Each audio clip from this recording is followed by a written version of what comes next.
It's a beautiful day in the roastery, a beautiful day in the roastery. Won't you be mine? Won't you be mine? Won't you be my customer?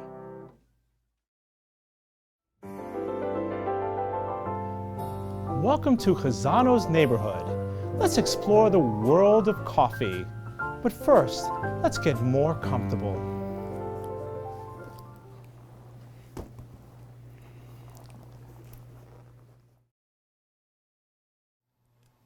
Today we're going to talk about coffee roasting and how coffee is roasted and how the flavor changes depending on how you roast the coffee.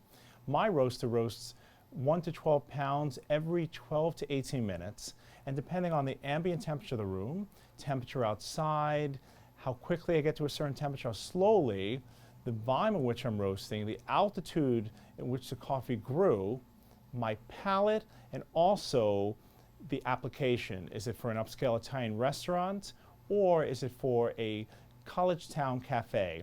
With all those different factors, I can change the way the coffee tastes. So now we're going to put a couple of pounds of Ethiopia Harar into the roaster. And now put into the roaster. Roasting now in this big drum that has heating coils all around it and airflow, and I will spend the time playing around with all the different airflow and heating amount to bring out the flavor that I want to bring out in the coffee. Right now it's completely green and smells like grass and barn.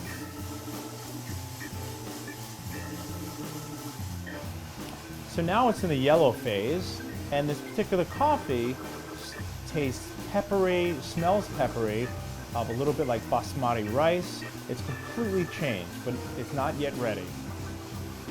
Now I'm smelling a little chocolate, a little berry notes, not exactly blueberry or any kind of berry that I can discern, but what's interesting now is you're going to hear cracking and popping like popcorn, and the coffee beans, heat from the outside of the coffee beans go to the inside, it cracks, the last piece of skin comes off of it called the chaff, and that's when I know I can stop it at any time. It depends on what I'm trying to bring out of the coffee bean. This is the chaff, the last piece of skin that comes off of the coffee bean. It's useless except for compost and for bedding for chicken coops. Now the aroma is just popping, and just a couple of more degrees, I'm going to stop the roast. Now I'm turning on the stirring and the cooling fan so that whatever I smell will come out of the roast. And it's perfect right now. Opening up the drawer and the door of the roaster. And the cooling fan will cool it within 30 seconds so that whatever I smelled in the roaster, the wonderful aromatics will remain in the coffee beans. Thank you for joining us at Mr. Chazzano's neighborhood. I hope you've enjoyed your stay. Remember, boys and girls, good coffee makes you sing. Good coffee makes you sing.